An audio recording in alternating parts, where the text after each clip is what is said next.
আপনারাই দেখেছেন কিছুদিন আগে জামাত ইসলামের সমাবেশে জামাতের আমির ডক্টর শফিকুর রহমান উনি বলেছিলেন, আমরা যদি জনগণের ভোটের মাধ্যমে জনগণ যদি আমাদেরকে সমর্থন করে, আমরা যদি ক্ষমতায় যাই, আমরা শাসক হতে চাই না, আমরা সেবক হতে চাই।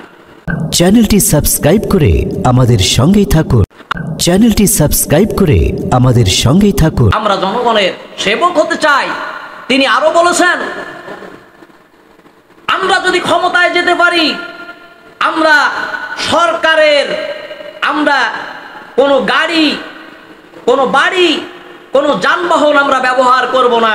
আমরা নিজস্ব গাড়ি, নিজস্ব বাড়ি এবং যানবাহন আমরা নিজস্ব নিজের টাকায় এগুলো ব্যবহার করব।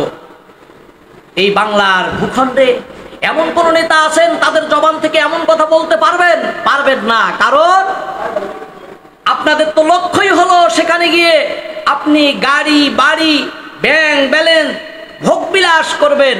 আপনাদের জবান থেকে এমন কথা বের হবে না, আপনারা বলতেও পারবেন না, কারণ আপনাদের রাজনীতিটাই হলো পেট পূজা করা। আপনাদের রাজনীতিটাই হলো বাড়ি, গাড়ি, ব্যাংক ব্যালেন্স আর টাকা পয়সা হাতিয়ে নেওয়া। এই জন্য আপনারা এ ধরনের কথা বলতে পারবেন না। আমার ভাইয়েরা, আসুন আমরা যে কথাটি বললাম, আল্লাহ রাব্বুল আলামিন মানুষদেরকে সত্যের সাক্ষী হিসাবে সৃষ্টি করেছেন। আল্লাহ রাব্বুল আলামিন সামনে নির্বাচনে আমাদের প্রত্যেককে সত্য সাক্ষী দেওয়ার তৌফিক দান করেন। ওমা আলাইনা ইল্লাল বালাগ। আসসালাম।